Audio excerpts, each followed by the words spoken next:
কাজা রোজার সাথে কাজা তারাবি আদায় করতে হবে কিনা, রমজানে দোয়া কবুলের সর্বোত্তম সময় কখন, পিল খেয়ে মাসিক বন্ধ রেখে রমজানের রোজা রাখা যাবে কিনা। এরপরে প্রশ্ন হলো স্ত্রী তালাক দেওয়ার পর সেই স্ত্রীকে সাথে সাথে গ্রহণ করা যাবে কিনা, বিস্তারিত বুঝিয়ে দিবেন। ছোট বাচ্চা থাকাকালীন যদি আবার বাচ্চা পেটে আসে তাহলে কি বাচ্চা নষ্ট করা যাবে। এরপরে প্রশ্ন হলো রোজা রেখে টিভি দেখা যাবে কিনা, রোজা রেখে টেলিভিশন দেখা যাবে কিনা ভাই। এর উত্তর হলো টেলিভিশনে যদি খারাপ কিছু দেখেন, হারাম কিছু দেখেন, নাটক সিনেমা দেখেন যেখানে নারী পুরুষের অবাধ মিশ্রণ আছে, মিউজিক আছে, হারাম জিনিস আছে, উপাদান আছে, তাহলে সেই টেলিভিশনের সেই অনুষ্ঠান সেই দৃশ্য এটা রমজান মাসেও দেখা জায়েজ নাই, রোজা রেখেও দেখা জায়েজ নাই, রোজা ছাড়াও দেখা জায়েজ। যেটা রোজার বাইরে দেখা জায়েজ আছে সেটা রোজা রেখেও দেখা জায়েজ আছে, যেটার বাইরে দেখা জায়েজ নাই সেটা রোজা রেখে দেখা জায়েজ নাই, সর্বাবস্থায় হারাম। অতএব রমজান মাসে যদি ওইগুলা দেখেন তাহলে গুনাহ একটু বেশি হবে, কারণ ওই যে রমজান মাসে আমল হলো হারাম থেকে বেঁচে থাকা, আর আপনি সেটা বেশি করে করলেন। এই জন্য আমরা চোখের হেফাজত করব। অনেকে আছে রমজান মাসে দিনের বেলা খাবারের রান্না বাড়ার কাজ মহিলাদের নাই, পুরুষদের অনেক ঝামেলা থাকে না, নাস্তার ঝামেলা থাকে না, তো অনেক সময় দেখা যায় আমরা অযথা টেলিভিশনে অনেক নাজায়েজ জিনিসপত্র আজেবাজে বিষয়গুলো দেখে আমরা সময় নষ্ট করি। আল্লাহ আমাদেরকে হারাম থেকে বেঁচে থাকার তৌফিক দান করুন। রমজানে দোয়া কবুলের সর্বোত্তম সময় কখন? মায়েরা আমার, সারা বছর অন্য সময় যেরকম দোয়া কবুল হয়, রমাদানে দোয়া কবুল আরো বেশি হয়। বিশেষ করে রোজা অবস্থায়, সিয়ামরত অবস্থায় সায়েম ব্যক্তি, রোজাদার ব্যক্তির দোয়া কবুল হয়। কারণ নবী করিম সাল্লাল্লাহু আলাইহি সাল্লাম বলেছেন যে কয়েক ব্যক্তির দোয়া ফেরত দেওয়া হয় না, এর ভিতরে একজন হল আস-সায়েম হাত্তা ইফতির, কোন কোন বর্ণনা আছে হাইনা ইফতির। রোজাদার ব্যক্তি দিনভর রোজা দোয়া করলে তার দোয়া কবুল হয়, হাঁটতে চলতে ফিরতে, কাজের ফাঁকে, মা বোনরা গৃহস্থলী কাজের ফাঁকে, এবং সবাই যার যার কাজের ফাঁকে ফাঁকেও দোয়া করতে পারেন। আর মনোযোগ নিয়ে নামাজের আগে পরে বিভিন্ন সময় দোয়া করতে পারলে সেটা আরো ভালো। সেই সাথে আমাদের ইফতারের আগ মুহূর্তে কোন কোন বর্ণনা মতো দোয়া কবুল হয়। আমরা ভোর রাতে সারি খেতে উঠি, সারি খাওয়ার সময়টা ভোর রাতের সময়টা দোয়া কবুলের সময়। রমজান মাসে এই সময়টাকে আমরা বিশেষভাবে আমরা দোয়ার জন্য নির্ধারণ করতে পারি। তাহলে দিনভর ইফতারের আগে ওই যে সারি খেতে উঠলে এই সময়গুলো বিশেষভাবে আমরা দোয়ার প্রতি যত্নবান হবো। আল্লাহ আমাদের তৌফিক দান করুন। পিল খেয়ে মাসিক বন্ধ রেখে রমজানের রোজা রাখা যাবে কিনা। অনেক মা বোনরা এটা করেন, রমজানের রোজা যাতে ভাঙতি না পড়ে, যাতে রোজা রাখতে পারেন, কোরআন তেলাওয়াত করতে পারেন, নামাজ রোজা করতে পারেন, সেজন্য অনেকে ওষুধ খেয়ে নেন, মেডিসিন খেয়ে মাসিক বন্ধ করে দেন। তাদের এই কাজটা জায়েজ হবে কিনা, এটার উত্তর হলো এই মেডিসিন গ্রহণ করার ফলে যদি আপনার শরীরে উল্লেখযোগ্য কোনো প্রকার সাইড এফেক্ট না পড়ে, ক্ষতিকর কোনো কিছু না হয়, তাহলে সেক্ষেত্রে আপনার জন্য এটা জায়েজ হবে। কিন্তু যদি আপনার শরীরে কোনো ক্ষতি হবে এরকম মনে হয় ওষুধটা সেবন করার মাধ্যমে, তাহলে নিজের ক্ষতি নিজে করবেন, এরকম কাজ করা জায়েজ নেই। আল্লাহ বলেছেন ওয়ালা তুলকু বিআইদিকুম ইলা তাহলুকা, তোমরা নিজেদেরকে ধ্বংসের দিকে ঠেলে দিও না। এই জন্য আপনার জন্য এরকম মেডিসিন গ্রহণ করা জায়েজ হবে না। আর সবচেয়ে ভালো, কারণ আল্লাহর ফয়সালা, আপনি ইবাদত করে যে সওয়াব পাচ্ছেন, আপনার ইবাদতের নিয়ত ছিল কিন্তু আল্লাহর ফয়সালা অসুস্থ হয়েছেন, করতে পারেন নাই, আল্লাহ আপনাকে সমান সওয়াব দিবেন ইনশাআল্লাহ। কাজা রোজার সাথে কাজা তারাবি আদায় করতে হবে কিনা। কারোর কোনো রোজা কাজা হয়েছে, এই রোজাটা যখন রমজানের পরে আপনি কাজা রাখবেন, তারাবির নামাজটাও কাজা করতে হবে কিনা। উত্তর হলো তারাবির নামাজের কাজা লাগবে না, আপনি শুধুমাত্র রোজার কাজা করলে কি কাজা আদায় হয়ে যাবে। আপনার 5টা রোজা ভাঙতি পড়েছে, অনেক মা বোনরা মাসিকের কারণে রোজা ভাঙতি পড়ে, তাহলে যে কয়টা ভাঙতি পড়ছে সেগুলো আপনি রেখে দিবেন রমজানের পরে। অসুস্থ হওয়ার কারণে আপনি পুরুষ মানুষ রোজা রাখতে পারেন না, রমজানের পরে সেই কয়টা রেখে দিবেন। সফরে ছিলেন রোজা রাখতে পারেন না, সেগুলো রেখে দিবেন। ওর সাথে তার তারাবি আদায় করতে হবে না। তারাবির সাথে রোজার সম্পর্ক নাই, তারাবি স্বতন্ত্র আমল। আমরা অনেকে ভুল জানি, মনে করি যে যদি কোনোদিন তারাবি পড়তে না পারি তাহলে বোধহয় রোজা রাখা যাবে না, এরকম ভুল ধারণাও অনেকের আছে। রোজার সাথে তারাবির কোনো সম্পর্ক নাই। এমনকি একজন মানুষ রোজা রাখতে পারছে না কিন্তু তারাবি পড়ার সুযোগ আছে, তিনি অবশ্যই তারাবি পড়ার চেষ্টা করবেন, কারণ দুইটাই স্বতন্ত্র ইবাদত। তারাবি পড়া সুন্নাত আর রোজা রাখাটা ফরজ। এরপরে প্রশ্ন হলো স্ত্রী তালাক দেওয়ার পর সেই স্ত্রীকে সাথে সাথে গ্রহণ করা যাবে কিনা, বিস্তারিত বুঝিয়ে দিবেন। যদি কেউ স্ত্রীকে তালাক দেন তাহলে সেই স্ত্রীকে আবার সাথে সাথে ফেরত নেওয়ার সুযোগ থাকবে যদি সেইভাবে তালাক দেন, যেটাকে বলা হয় প্রত্যাহারযোগ্য তালাক। প্রত্যাহারযোগ্য তালাক কোনটা? আপনার স্ত্রীকে আপনি তালাক দিয়েছেন এক তালাক। কয় তালাক? এক তালাক দিয়েছেন। যখন তালাক দিয়েছেন তার মধ্যে আপনি ফেরত নিতে পারবেন। যদি জীবনে এর আগে একবার দিয়ে থাকেন, এটা দ্বিতীয় তালাক হয়, তাহলেও ফেরত নিতে পারবেন। আর যদি জীবনে এটা আপনার তৃতীয় তালাক হয়, তাহলে সেক্ষেত্রে আপনি আর এটা ফেরত নিতে পারবেন না। বিধায় আপনার জন্য কোনো অবস্থাতে জায়েজ হবে না, হারাম হবে আপনার স্ত্রীকে প্রত্যাহার করা বা স্ত্রী হিসাবে, স্বামী স্ত্রী হিসাবে থাকা, যদি তালাক কয়টা হয়? তিনটা হয়ে যায়। আমাদের সমাজে অনেকে আছে কয়দিন পর পরই বউকে তালাক দেয়। তিনটা কেন, কত তালাক হয়েছে কোনো হিসাব নেই। আল্লাহ তাআলা আমাদের সবাইকে হারাম থেকে বেঁচে থাকার তৌফিক দান করেন। ভাইরা আমার, যারা বিবাহ করেছেন আর আমার যুবক ভাইয়েরা যারা বিবাহ করবেন, করজোড় করে মিনতি করি আপনাদের কাছে, আল্লাহর ওয়াস্তে কখনো হুটহাট করে তালাক দিলাম স্ত্রীকে এরকম কথা বলবেন না। এরকম কথা বলবেন না। তালাকটা খুব ভয়াবহ একটা বিষয় ভাই। সালাতুন জিদ্দুহুন্না জিদ্দুন ওয়া হাজলুহুন্না জিদ্দুন, তিনটা বিষয় আছে। সিরিয়াসলি করলে যা হবে, হাসতে হাসতে দুষ্টামি করে করলেও তাই হয়ে যাবে। অনেক ভাইরা আছেন যারা বলে আমি আমার স্ত্রীকে তালাক দিয়েছি ভয় দেখানোর জন্য। ভয় দেখানোর জন্য যদি আপনাকে একটা ছুরি নিয়ে আমার বুকে জোরে আঘাত করে ঢুকাই দেন ভিতরে, ভয় দেখানোর জন্য করছেন, আপনি মারার উদ্দেশ্যে করেন নাই। মারা যাবো কি যাব না আমি? কি বলেন? আপনি কারোর পেটে যদি ছুরি ঢুকায় দেন, কারোর বুকে যদি ছুরি ঢুকায় দেন, লোকটা তাকে মারার উদ্দেশ্যে দেন নাই, আপনি ভয় দেখানোর উদ্দেশ্যে দিয়েছেন, কিন্তু জায়গা মতো লেগে গেছে, লোকটা মারা যাবে কি যাবে না? তালাক এরকম। খবরদার, বউয়ের সাথে চুন থেকে নুন কষলে তালাকের কথা বলবেন না। এগুলা ছোট লোকই, এগুলা করবেন না। অনেক মহিলারাও আছে এখন, আজকাল অবশ্য পুরুষদের চাইতে মহিলারা তালাক আরো বেশি দেয়। কথায় কথা কথায় কথা গাট্টি গোল করে বাপের বাড়িতে দৌড়। আল্লাহ আমাদের মা বোনদেরকে হেদায়েত দান করুন। দাম্পত্য জীবনে সুখী হওয়ার জন্য সবর করতে হবে। কত মহিলা আছে স্বামীকে বলে যে তোমার সংসারে এসে আমার জীবনটা তেনা তেনা হয়ে গেছে। এই তেনা তেনা হওয়ার কারণে উনি খেতা খেতা হওয়ার জন্য চলে যায় আর একটু ভালো জায়গায়, এরপরে যায় দেখে যে আগে তেনাই বরং ভালো ছিল। আল্লাহ তাআলা আমাদেরকে ধৈর্য ধারণ করার তৌফিক দান করুক। বাংলাদেশে দাম্পত্য জীবনে মানুষ বেশিরভাগই সুখী নই আমরা। দাম্পত্য জীবন আমাদের খুব খারাপ যাচ্ছে, দাম্পত্য সম্পর্কগুলো ঠুনকো হয়ে যাচ্ছে, ভয়াবহ অবস্থা। এজন্য স্বামী এবং স্ত্রী উভয়কে সবর এবং শুকরের চর্চা করতে হবে, ধৈর্য এবং কৃতজ্ঞতা। আল্লাহ আমার স্ত্রীর মধ্যে যা দিয়েছে, অনেক স্ত্রী সেটা নাই। আমার স্বামীকে আল্লাহ যা দিয়েছেন অনেক স্বামীর কাছে সেটা নাই। এটা বিশ্বাস রাখতে হবে মনে প্রাণে, এবং সবর করতে হবে যে আমি যে কষ্টে আছি এর চাইতে কষ্টে আরো অনেকে আছেন, অতএব সবর করব। সবর এবং শুকর ছাড়া কখনো দাম্পত্য জীবনে সুখী হতে পারে না মানুষ। আমরা সবাই সেই চেষ্টা করবো তো ইনশাআল্লাহ। আল্লাহ আমাদের তৌফিক দান করুন। আমার বাবা সিগারেট এবং বিভিন্ন ধরনের ধূমপান করে। আমার বাবা এই মাহফিলে আছেন, এগুলো আসক্ত থেকে মুক্ত পায় সে সম্পর্কে কিছু ব্যাখ্যা জানতে চাই।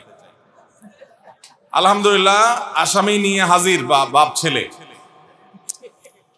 ভাইরা আমার এবং বাবারা আমার, যারা ধূমপানের আসক্তিতে আছেন, রমজান মাস আপনাদের এই অপরাধ, এই গুনাহ এবং এই বদঅভ্যাস ছাড়ার জন্য বিরাট বড় সুযোগ। ধূমপান করছি, এটা আমরা স্বাস্থ্যের জন্য ভালো না খারাপ? খারাপ। এটা আমাদের স্বাস্থ্যে, এর কারণে কোনো লাভ হয় না ক্ষতি হয়? শুধু স্বাস্থ্যের ক্ষতি না, এর কারণে মুখে যে দুর্গন্ধ হয়, তাতে আশেপাশে যে বিশ্রী একটা অবস্থা তৈরি হয়, নিজের দুর্গন্ধটা নিজে হাত দিয়ে একটু হাহা করে মাঝে মধ্যে একটু শোকার চেষ্টা করেন নাক দিয়ে, নর্দমার ময়লার গন্ধটাও এর চাইতে সহনীয়। অতএব যারা ধূমপান করেন, আল্লাহর ওয়াস্তে এই নাজায়েজ, এই গুনাহের কাজটা ছেড়ে দেন। আল্লাহ কোরআনে বলেছেন ওয়ালা তুলকু বিআইদিকুম ইলা তাহলুকা, তোমরা নিজেদেরকে ধ্বংসের দিকে ঠেলে দিও না। আল্লাহ আরো বলেছেন লা তাকতুলু আনফুসাকুম, তোমরা নিজেদেরকে হত্যা করো না। বাংলাদেশে ক্যান্সারের রোগীর পরিমাণ কত জানেন?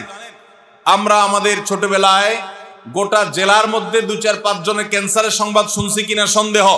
এখন প্রতিটা পরিবারে পরিবারে ক্যান্সারের রোগী। ভাইরা আমার, এই ক্যান্সারের সবচেয়ে বড় কারণ হলো ধূমপান, অর্থাৎ ধূমপাই মানুষদের ক্যান্সার সবচেয়ে বেশি হয়। সেই সাথে ওই যে পানের সাথে জর্দা খান, তামাক খান, এগুলো সবগুলো স্বাস্থ্যের জন্য ভয়াবহ ক্ষতিকর ভাইরা আমার। সেজন্য ধূমপান আমরা পরিত্যাগ করব আল্লাহর জন্য এবং নিজে বাঁচার প্রয়োজনে। বাংলাদেশে ঘরে ঘরে এখন ক্যান্সারের রোগী এবং কিডনির রোগী, এই দুইটা রোগ ঘরে ঘরে ভরে গেছে। অতএব আমরা দুনিয়াতে বাঁচার জন্য, আখিরাতে বাঁচার জন্য এই নাজায়েজ কাজটা ছেড়ে দিতে হবে। এই নাজায়েজ কাজ অনেকে বলে ছাড়তে পারি না, অভ্যাস খারাপ হয়ে গেছে, নেশা হয়ে গেছে। আমি বলি আপনি পারেন না, এটা হলো একটা অসত্য কথা। আপনি পারেন, আপনি পারবেন, খুব ভালো করে পারবেন। আপনাকে যদি ধরে হাত পা বেঁধে নিয়ে জেলখানা 2 মাস রাখা হয়, জেলখানা বিড়ি তো পরে, অবশ্য জেলখানা টাকা দিলে বিড়িও পাওয়া যায়। এমন এক দুরবস্থা আমাদের যে জেলখানা টাকা দিলে সবই পাওয়া যায়। যাই হোক, যদি আপনার এরকম না দেওয়া হয় আর কি, আপনি যদি না পান তো 2 মাস থাকলে দেখবেন আপনার বদভ্যাস দূর হয়ে গেছে। রমজান মাস হলো আমাদের ধূমপান বা ধূমপানকারী মানুষদের ধূমপান ত্যাগ করার সবচেয়ে বড় সুযোগ। আমি প্রায় বলি রমজান মাসে আমরা দিনের বেলা কয় ঘন্টা রোজা রাখি বাংলাদেশে? এখন কত ঘন্টা?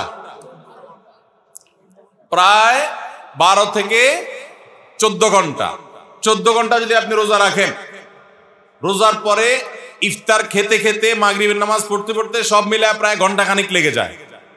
তাহলে 14 আর 1 কত হলো? 15। তারাবির নামাজে মিনিমাম 1 ঘন্টা লাগে, তাহলে কত হলো? 16। রাত্রে ঘুমান মিনিমাম 6 ঘন্টা, কত হলো? 16 আর 4 কত? 22। আর থাকে 2 ঘন্টা। এই 2 ঘন্টা ভিতরে ওই যে সাহারি খেতে উঠেন সেখানে 1 ঘন্টা ধরেন, আর 1টা ঘন্টা শুধু কষ্ট করলেই ধূমপান ত্যাগ করা সহজ।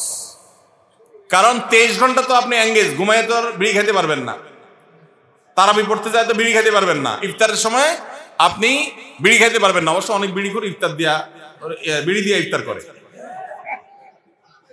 ইফতার দিয়া করে মানে কিছু মুখে দিয়েই, তার অন্য কিছু খাক বা না খাক, তার ওই রেল লাইনের দোয়া ছাড়তে হবে।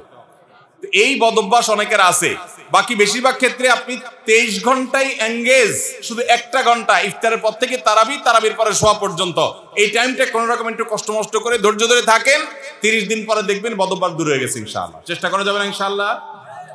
অনেকে বিড়ি খাওয়া ছেড়ে গুল খাওয়া ধরে, আছে না নাই? বলে হুজুর এখন আর বিড়ি খাই না, এখন গুল খাই। আগে তামাক টান দিয়া ধোঁয়া খাইতাম, এখন ডাইরেক্ট তামাক খাই। প্রমোশন হয়েছে না ডিমোশন হয়েছে? আরো আল্লাহ আমাদেরকে এই সমস্ত গুনাহের কাজ ছাড়ার তৌফিক দান করুন। এই গুনাহের কাজ বদভ্যাস ছাড়বো তো ইনশাআল্লাহ। ভাইরা আমার, যারা বিয়ে করছেন আর বিড়ি সিগারেট খান, আপনার বউরে জিজ্ঞাসা করেন, আল্লাহর জমিনে বিড়িখোরের বউ, সিগারেট খোরের বউ কখনো সিগারেট খোরের প্রতি সন্তুষ্ট থাকতে পারে না। আপনি শাড়ি চুড়ি দুনিয়া দিয়া ভরায় ফেলান, কিন্তু আপনার মুখের যে দুর্গন্ধ, এটা বেচারির জন্য জীবন্ত জাহান্নামের মতো। আল্লাহ তাআলা আমাদের এই নোংরা জিনিসটা ছাড়ার তৌফিক দান করুন। এটার জন্য সৎ সাহস লাগবে, সৎ সাহস। বলে হুজুর আমি পারি না। পারি না মানে? কোন দোস্তরে পুলিশ ধরে ভালো করে কয়েকটা মাইর দিছে, বলে দোস্ত এত মাইর দিলে তুই খাইলি কেমনে? বলে তোরে যদি দৌড়া দিত তুইও পারতি। ঠেলা পড়লে সবাই পারে। অতএব হিম্মত করলে পারি না এমন কাজ খুব কম আছে। চেষ্টা করবো তো ইনশাআল্লাহ। আজকের মাহফিলে ধূমপান ত্যাগ করার নিয়ত করছেন আজকের আলোচনার পর, এমন কোন আল্লাহ বান্দা থাকলে হাত তোলেন। মাশাআল্লাহ মাশাআল্লাহ। আপনারা সবাই আগে ধূমপান করতেন, এখন হাত নামে গেছে। ওই যে টুপিওয়ালা ভাই, ওনাকে আপনারা বকতেছেন কেন? আপনি ধূমপান করবেন না? হ্যাঁ, আগে থেকে খান না? দূর ভাই, তো আপনি হাত তুলছেন কেন? ধূমপান কেউ ত্যাগ করার নিয়ত করছেন এমন কেউ আছেন? ওই ভাই ত্যাগ করছেন? আগে খাইতেন ধূমপান, বিড়ি খাইতেন আগে, মাঝে মাঝে, আর খাবেন না ইনশাআল্লাহ? নিয়ত করছেন? পাক্কা নিয়ত? মাশাআল্লাহ, নারায়ে তাকবীর, নারায়ে তাকবীর। এই ভাইয়ের জন্য একটা পুরস্কার আছে আমার তরফ থেকে। আপনি আস্তে আস্তে এদিকে আস্তে আস্তে চলে আসেন, আমরা চুপচাপ পুরস্কার দেবো, আমরা বলবো না যে এই জন্য দিচ্ছি, আপনি চুপচাপ আসেন ভিতরে। এই ভাইকে স্টেজে আসতে দেন। জি ভাই, আমরা এরপরে প্রশ্নে চলে যাই। আওয়াজ বন্ধ করেন, আওয়াজ বন্ধ করেন। সুদী ব্যাংকের ইসলামী শাখা থেকে যদি লোন নিয়ে তারা আমাকে ব্যবসা করার জন্য মাল কিনে দেয়, তাহলে আমার ব্যবসা হালাল হবে কিনা? ব্যাংকটা হলো সুদী ব্যাংক, কনভেনশনাল ব্যাংক। সেই ব্যাংক থেকে, সেই ব্যাংকের আবার ইসলামী উইং আছে, ইসলামী ব্যাংকিং এর শাখা বা উইং আছে, সেই উইং থেকে ইসলামী ব্যাংকিং এর পদ্ধতিতে যদি আপনি লোন নেন এবং সেখানে যদি ইসলামী ব্যাংকিং ফলো হয়, শুধু ইসলামী ব্যাংক হলে হবে না, ইসলামী ব্যাংকিং শাখা থাকলে, উইং থাকলে হবে না, সেখানে ইসলামী ব্যাংকিং ফলো করা শর্ত। যদি সেটা হয় তাহলে তারা আপনাকে ব্যবসার মালামাল কিনে দিলে সেটা দিয়ে আপনি ব্যবসা বাণিজ্য করেন। মালামালের যা দাম তার চাইতে দাম বেশি করে ধরলো, ধরে সেটা কিস্তিতে পরিশোধ করলো, আপনি পরিশোধ করলেন, সেটা জায়েজ হবে। ধরুন আপনি কোনো দোকানে মালামাল কিনবেন, তারা আপনাকে মালামাল কিনে হ্যান্ডওভার দিয়েছে, তাদের একজন অফিসার গিয়ে আপনার কাছে মালটা বুঝাই দিছে, 10 টাকার মাল 12 টাকা রাখছে, কিস্তিতে শোধ করছে, এটা জায়েজ আছে। তো ইসলামী ব্যাংকিংটা হচ্ছে কিনা, অর্থাৎ তারা মালামাল কিনে আপনাকে দোকান থেকে হ্যান্ডওভার দিয়েছে কিনা, এই হস্তান্তরটা গুরুত্বপূর্ণ, তাহলে সেক্ষেত্রে সেটা কি হবে, জায়েজ হবে। এরপরে প্রশ্ন হলো, প্রাপ্তবয়স্ক ছেলে মেয়ে যদি নিজেরা বিবাহ করে বাবা মা আপত্তি করতে পারবে কিনা। প্রাপ্তবয়স্ক ছেলে মেয়ে তারা যদি নিজেরা বিবাহ বন্ধনে আবদ্ধ হয়, তাহলে সেক্ষেত্রে সেই বিবাহটা যদি এমন কোনো ক্ষেত্রে হয় যেটি আপত্তিকর জায়গা, অর্থাৎ বাবা মার যে ফ্যামিলিগত যে সামঞ্জস্যতা আছে তার সাথে যায় না। ধরুন একটা ছেলে সে বিয়ে করেছে বা একটা মেয়ে কারোর সঙ্গে বিবাহ বন্ধনে আবদ্ধ হয়েছে, এমন একটা ফ্যামিলিতে গিয়ে যেই ফ্যামিলি আর এই ফ্যামিলির স্ট্যাটাস একরকম না, সামাজিকভাবে বিস্তর ফারাক, তাহলে সেক্ষেত্রে বাবা মা অভিভাবকরা সেই বিবাহে আপত্তি করার অধিকার তাদের আছে।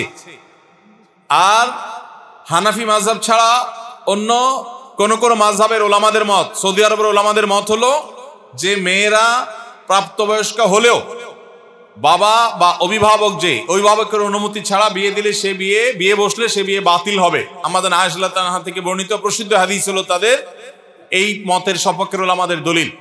এর বিপরীতে হানাফি মাযহাবের ওলামাদের মতে এটি জায়েজ আছে। তো যদিও জায়েজ হয়, যদি সেটা কুফুর খেলাফ হয়, অর্থাৎ অসামঞ্জস্য জায়গায় হয়, বাবা মা সেই বিবাহে আপত্তি করার রাইট বা অধিকার তাদেরকে দেওয়া হয়েছে। ইসলামী শরিয়ার আলোকে আদালতের মাধ্যমে সে বিবাহ ভাঙার উদ্যোগ নিতে পারে বাবা মা। সেটা না থাকলে তারা এই বিবাহে আপত্তি তুলে এটা ভাঙার উদ্যোগ তাদের নেওয়ার রাইট থাকে, যদি সেটা ওই যে অসামঞ্জস্যপূর্ণ জায়গায়, আকাশ পাতাল এরকম ব্যবধান জায়গায় তারা এরকম কোনো সম্বন্ধ করে, তাহলে বাবা মার সেখানে আপত্তি করার রাইট থাকে। এরপরে প্রশ্ন হলো, রাসূলুল্লাহ সাল্লাল্লাহু আলাইহি সাল্লামকে স্বপ্নে দেখার কোনো বিশেষ আমল আছে কি? রাসূল করিম সাল্লাল্লাহু আলাইহি ওয়াসাল্লামকে আল্লাহর অনেক নেককার বান্দারা স্বপ্নে দেখেন এবং নবী সাল্লাল্লাহু আলাইহি সাল্লামকে স্বপ্নে দেখার সৌভাগ্য অনেকের হাসিল হয়। নবীজি সাল্লাল্লাহু আলাইহি সাল্লামের জীবদ্দশায় অনেক সাহাবীরা তাকে স্বপ্নে দেখতেন। হাদিসে আসছে নবী সাল্লাল্লাহু আলাইহি সাল্লাম বলেছেন, আমার আকৃতি শয়তান কখনো ধরতে পারে না। শয়তান সবার আকৃতি ধরতে পারলেও নবী সাল্লাল্লাহু আলাইহি সাল্লামের আকৃতি ধরে আবির্ভূত স্বপ্নে কারোর সঙ্গে সাক্ষাৎ করতে পারে না শয়তান। তো এই জন্য নবী করিম সাল্লাল্লাহু আলাইহি সাল্লামকে কেউ যদি স্বপ্নে দেখে সে সত্যিই দেখেছে। তবে এই হাদিসের ব্যাখ্যায় মুহাদ্দিস ওলামায়ে কেরামের অনেকেই বলেছেন যে এর মানে হলো নবী সাল্লাল্লাহু আলাইহি সাল্লামের চেহারা যারা চিনতেন, যেমন সাহাবীরা, তারা নবীজিকে স্বপ্নে দেখলে সত্যিই নবীজিকে দেখছেন, শয়তান তার চেহারা বিকৃতি করতে পারে না। কিন্তু যারা নবী সাল্লাল্লাহু আলাইহি সাল্লামকে দেখেন নাই, যেমন আমরা অনেক পরে দুনিয়াতে আসছি, আমরা তাকে দেখি নাই, তার চেহারা এক্সাক্ট কেমন ছিল আমরা জানি না। অতএব এই যুগের মানুষের জন্য সেটা প্রযোজ্য না। এই যুগে কেউ দেখলে সেটা নবী সাল্লাল্লাহু আলাইহি সাল্লামের চেহারাও হতে পারে, অন্য কারো চেহারা তার কাছে নবীজি মনে হতে পারে। এটা এক শ্রেণীর উলামাদের মত। আর অপর শ্রেণীর উলামাদের মত হলো না, এই হাদিসটা ব্যাপকভাবে সকল যুগের জন্য প্রযোজ্য। কেউ যদি স্বপ্নে নবী করিম সাল্লাল্লাহু আলাইহি সাল্লামকে দেখেছে, এটি স্বপ্নে তার মনে হয় বা কেউ তাকে বলে দেয়, এক কথায় স্বপ্নে তিনি নিশ্চিত হয় যে তিনি নবী সাল্লাল্লাহু আলাইহি সাল্লামকে দেখেছেন, তাহলে তিনি নবী করিম সাল্লাল্লাহু আলাইহি সাল্লামকেই দেখেছেন।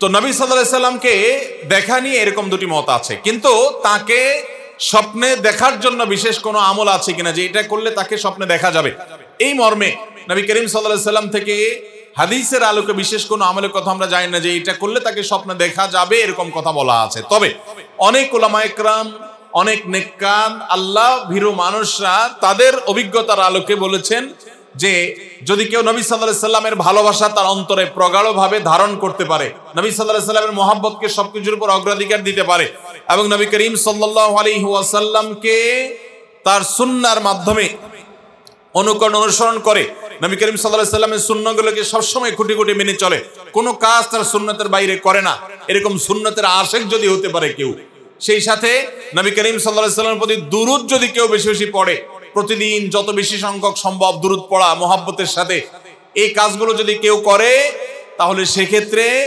আশা করা যায় যে তার সাথে নবী করিম সাল্লাল্লাহু আলাইহি সাল্লামের স্বপ্নের সাক্ষাৎ হবে। এটা অনেক উলামায়ে কেরাম, অনেক নেককার মুত্তাকি পরেজগার আল্লাহওয়ালারা তাদের অভিজ্ঞতার আলোকে জানিয়েছেন।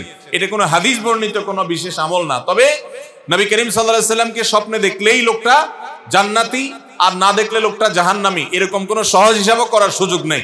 আমাদের কাজ হলো তাকে স্বপ্নে দেখি বা না দেখি, তার সুন্নাহগুলোকে মেনে চলা, তার আদর্শ অনুসরণ করা, তাকে মহব্বত করা, এবং সেই মহব্বত হবে দুনিয়ার সকল মানুষের চাইতে বেশি। নবী সাল্লাল্লাহু আলাইহি সাল্লাম বলেছেন, লা ইউমিনু আহাদুকুম, তোমাদের কেউ ততক্ষণ পর্যন্ত ঈমানদারই হতে পারবে না, হাত্তা কুনা হাব্বা ইলাইহি মিন ওয়ালাদিহি ওয়া ওয়ালিদিহি ওয়ান নাসি আজমাইন, যতক্ষণ পর্যন্ত আমি, অর্থাৎ নবী সাল্লাল্লাহু আলাইহি সাল্লাম নিজের কথা বলছেন, আমি তোমাদের বাবা মা, তোমাদের সন্তান সন্ততি, সকল পৃথিবীর মানুষের চাইতে আমি সবচেয়ে প্রিয় যদি তোমাদের কাছে না হই, তাহলে তোমাদের ইমানদার হওয়ার সুযোগই নেই। এই জন্য নবী সাল্লাল্লাহু আলাইহি সাল্লামের ভালোবাসা অন্তরের অন্তঃস্থলে আমরা গেঁথে ফেলবো ইনশাআল্লাহ।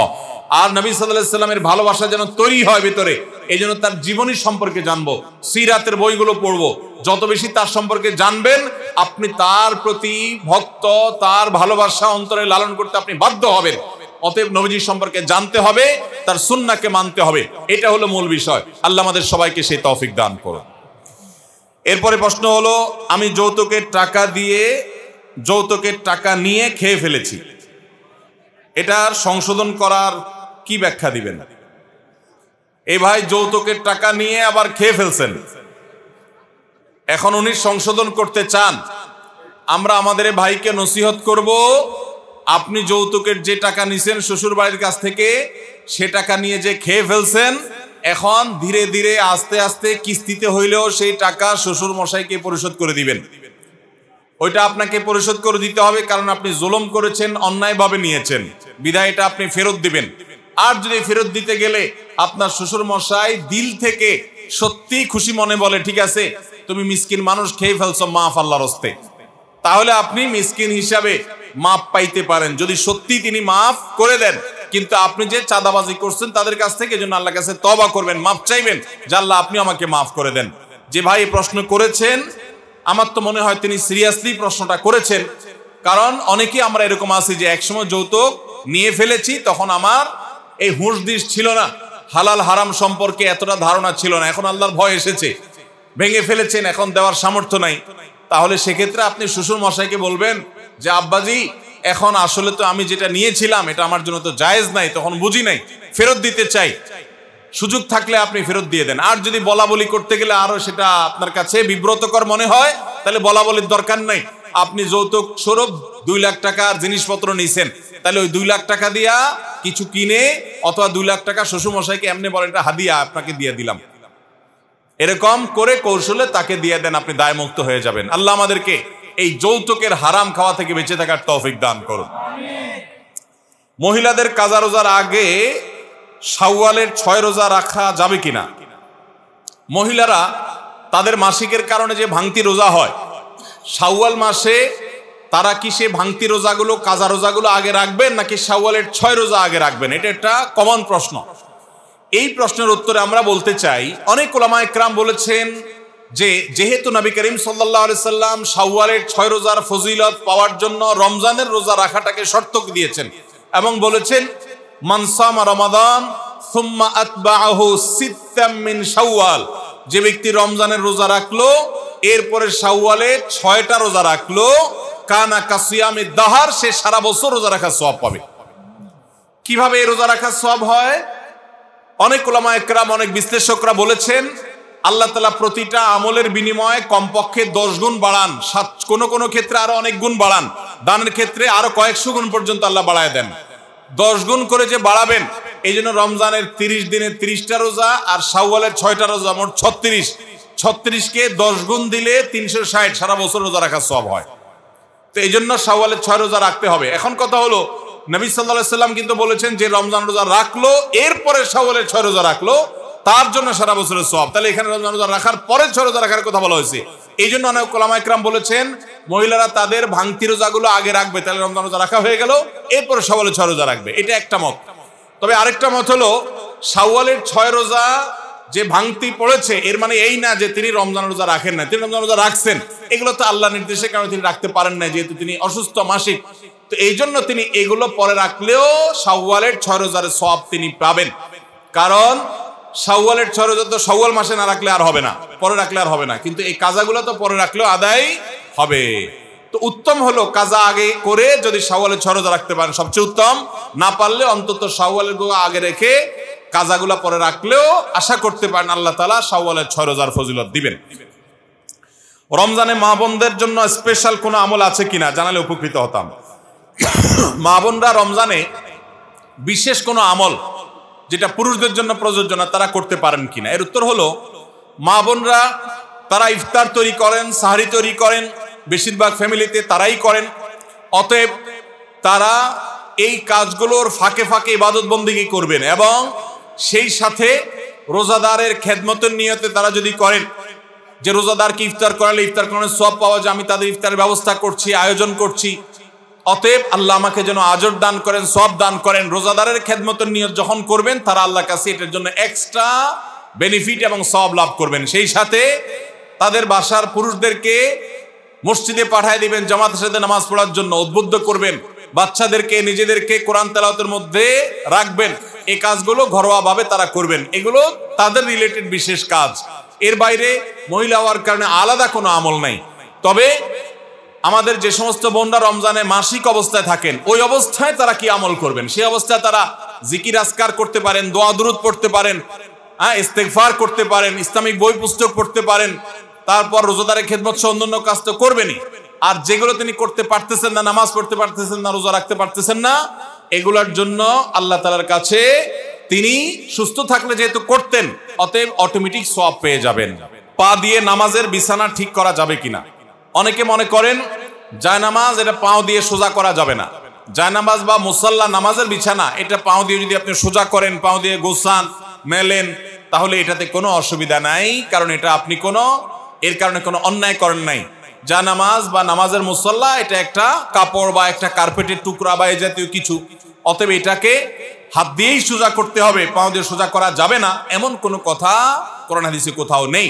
অতএব যে কোনো ভাবে সোজা করলেই নামাজ হয়ে যাবে। ইমাম সাহেব যদি হারামখোর হয় তাহলে ওই ইমাম সাহেবের পিছনে নামাজ আদায় করলে নামাজ আদায় হবে কিনা। ইমাম সাহেব নিজে যদি হারাম খান এবং প্রকাশ্যে সেটা জানে সবাই, অনেক ইমাম সাহেব আছে আল্লাহ মাফ করুক অনেক এলাকায় সুদের কারবারে জড়িত, অনেক ইমাম সাহেব আছে ঘুষের কারবারে জড়িত।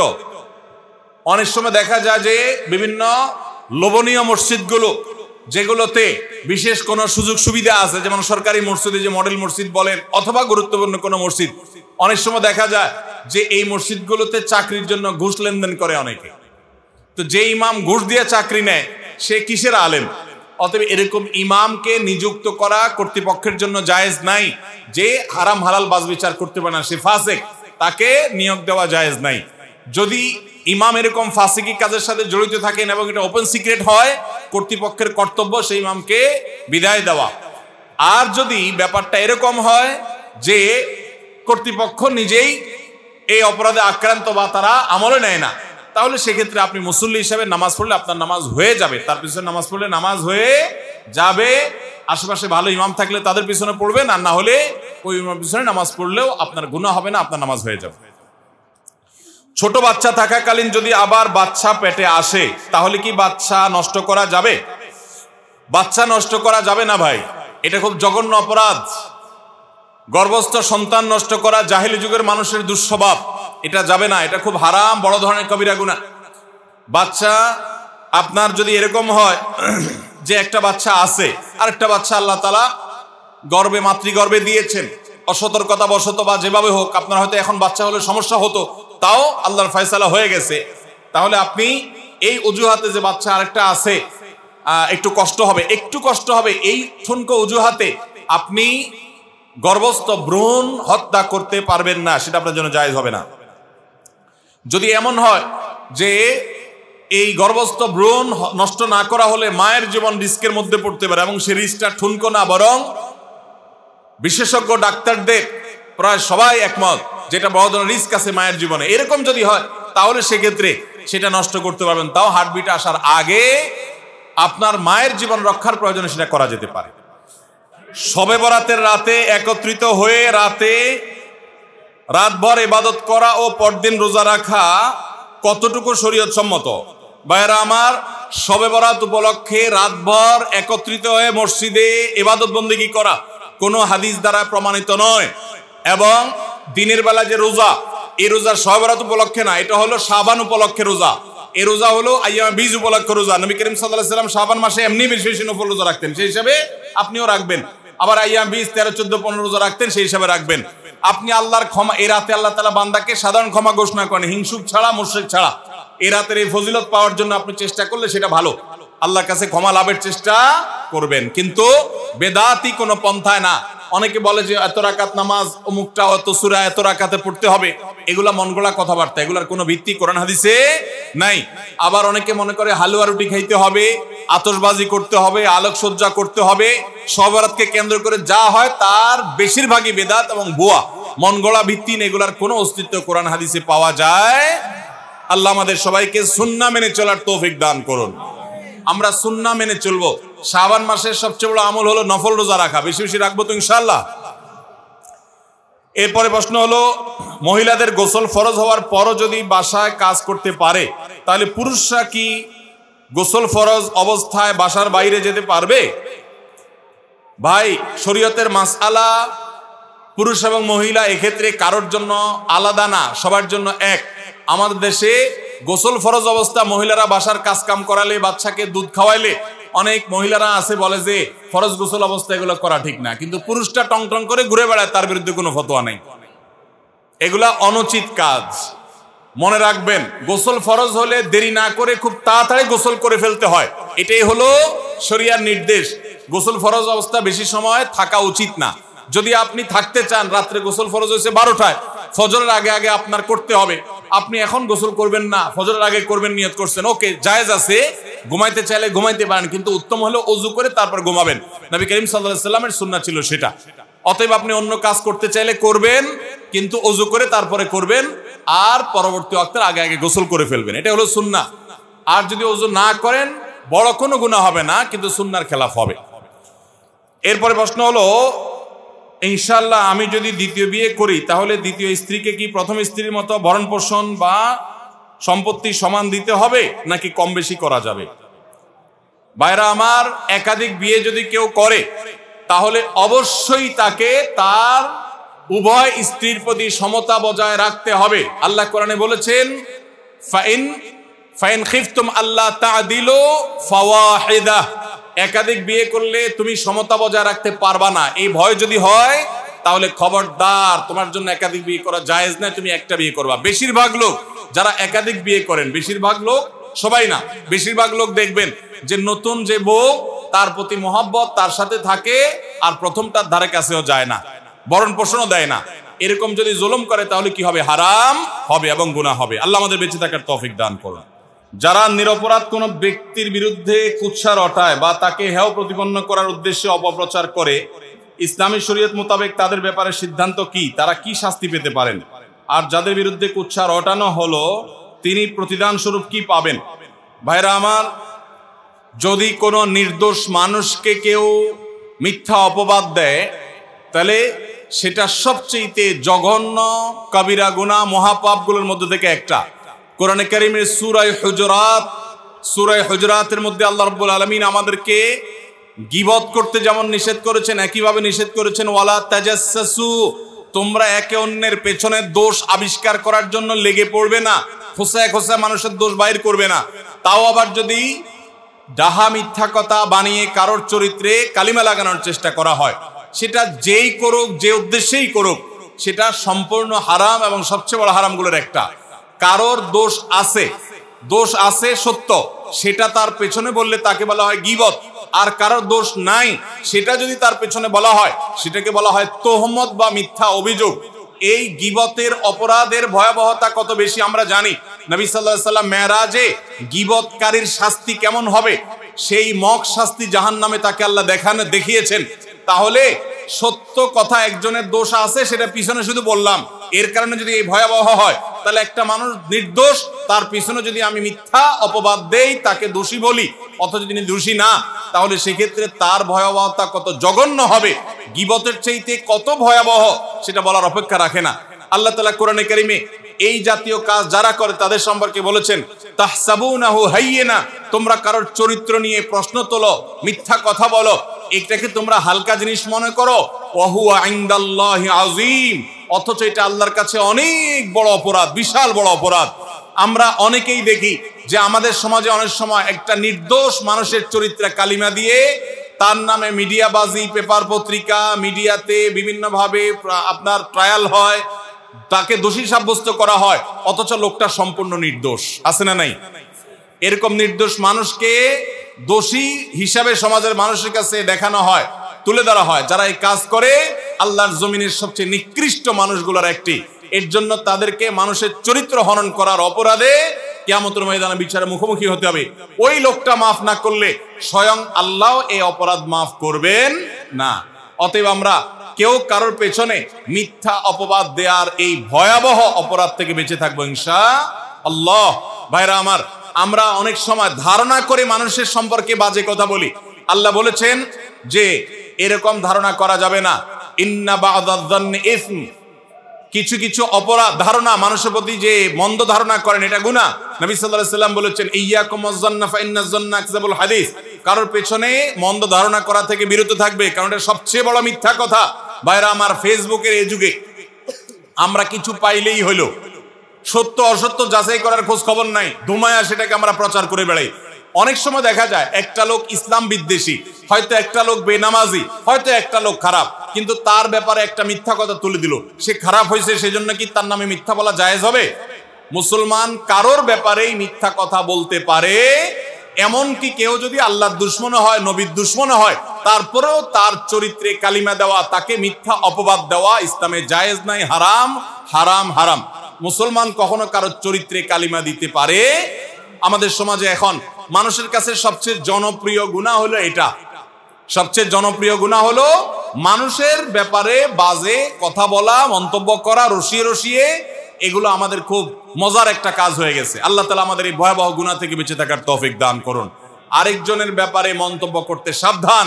আল্লাহ বলেছেন, ওয়ালা তাকফু মা লাইসা লাকা বিহি ইলম, যে বিষয়ে তোমার নিশ্চিত ধারণা নাই, জ্ঞান নাই, সে বিষয়ে তুমি ধারণা করে কোনো মন্তব্য করতে যাবে। আল্লাহ আমাদের সবাইকে বেঁচে থাকার তৌফিক দান করুন।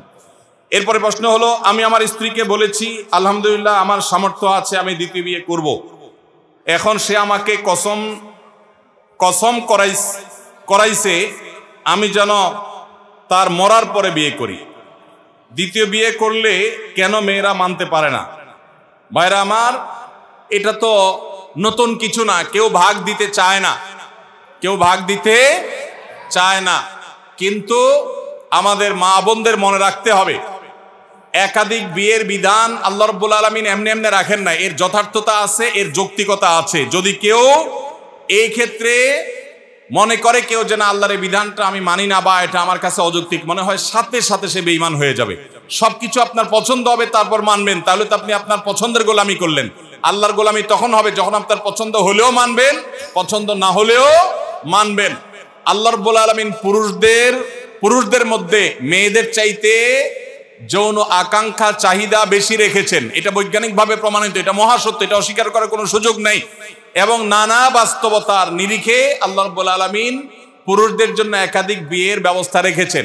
তাছাড়া একজন নারী তিনি যদি একাধিক স্বামীর তার থাকে, তাহলে সেক্ষেত্রে সন্তান কার হবে নিরূপণ করা জটিল হবে। কিন্তু কয়েকজন স্ত্রী যদি একজন পুরুষের থাকে, তাহলে সবগুলোই একজন বাবার দিকে সম্বন্ধিত হবে। মা তো মায়ের গর্ভে ধারণ করেছে। নানান কারণে আল্লাহ যা নির্দেশ করেছেন এর বাইরে কোনো যৌক্তিক বিষয় থাকতে পারে না। অতএব সব জায়গায় সমতার চিন্তা করলে সেটা ভুল এবং বিভ্রান্তি। সব জায়গায় সমতা নয়, বরং কোন ক্ষেত্রে কাউকে মেয়েদেরকে কোনো ক্ষেত্রে ইসলাম অনেক বেশি দিয়েছে। যেমন খরচ কিছুই করা লাগবে না, কিন্তু সবার সম্পদের ভাগ পাবে, মোহর পাবে, এই সুযোগ মেয়েদেরকে ইসলাম দিয়েছে। আর অনেক বিষয় আছে। যখন নারীদেরকে জীবন্ত কবরস্থ করা হতো জাহিলি যুগে, ইসলাম তখন মেয়েদেরকে এমন জায়গা নিয়ে গেছে, 3টা কন্যা সন্তান ভালো করে লালন পালন করলে ওই মা বাপ শুধু কন্যার সন্তান লালন পালন করার কারণে জান্নাতের গ্যারান্টি পাবেন।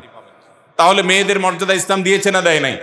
অতএব আমাদের মা বোনরা তারা এই কঠিন বিষয়টিতেও, একটা হলো তিনি ব্যক্তিগতভাবে পছন্দ করেন না, তার সতী নাশুক, সেটা ভিন্ন বসা, কিন্তু আল্লাহর বিধানের প্রতি তার যদি সন্দেহ থাকে, সংশয় থাকে বা ঘৃণা থাকে, তাহলে সাথে সাথে ঈমান চলে যাবে।